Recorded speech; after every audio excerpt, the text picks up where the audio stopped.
You scream, I scream, we all scream for, well, you know the rest. Hey, what's up? I'm Tommy. Not the same Tommy from the deli, that's a different story. I'm a totally different Tommy. Anyway, I work ice cream here at Barnaby's. It's only part-time, but sometime is better than no time, right? Besides, I'm going to college to be a nurse. That's right, a nurse. Don't judge, it's a noble profession. At least, that's what my mum tells me. I've been here about a year and a half now. It's pretty cool. Get it? Cool? Ice cream? Never mind. I've always been bad at telling jokes. I moved out to LA a few years back and tried my hand at stand-up. Yeah, that didn't go very well. Anyway, I was sitting at home the other night, bored out of my mind, searching Reddit, and I came across all these stories set in a place called Barnaby's, an old grocery store. I got thinking, hey, I work at a place called Barnaby's. I know a guy named Stuart and a guy named Stephen. I remember when Zeke went running through the store with Stephanie. Wait, Mr. Barnaby's collecting stories? I had no idea. Nobody tells me anything.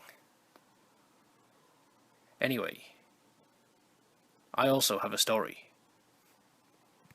It was last June, the dead of summer, hot as hell. It was so hot that Satan wanted to call and borrow some of our heat. It was about 9 o'clock in the morning. We just got our ice cream delivery, Stuart unloading it and putting it into the ice cream box. That's what we call a freezer.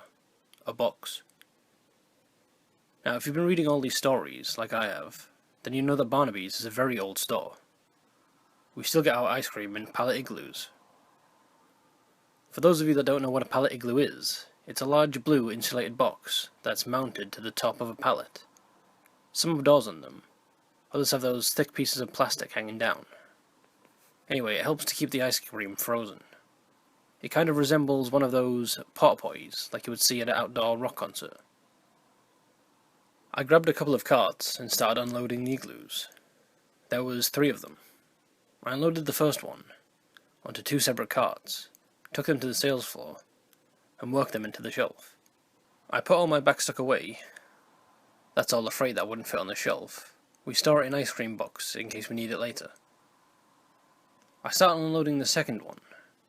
I get about halfway down and saw what looked like a little piece of ice in the back of the box. I didn't think much of it, it's a freezer, so there's gonna be ice, right? I removed the next layer of ice cream, and discovered what I thought was ice was really a fingertip, connected to a hand. What the hell? Curiosity took over, and I started flinging ice cream out of the box. Now, I like to think myself as a pretty tough guy. I can handle anything, nerves of steel and all that. But what I found in the back of that box made me scream like a little girl. It was a dead body, a frozen dead body. Better yet, a frozen, decapitated, mutilated dead body. There were frozen arms, frozen legs, hands, feet, a head, all of it, all thrown into the back of the box. The blood had mixed with the ice and settled at the bottom of the box. There were ice crystals formed on the parts where they were all frozen together. It looked like a sick game of Twister. It was horrifying. I just stood there, frozen in shock. No pun intended. I didn't even notice that Marcus has walked into the back room, till he started vomiting all over the place, repeatedly, breaking me out of my trance. Thank God none of the customers saw it. These weirdos probably would have took selfies with the body. Freaks.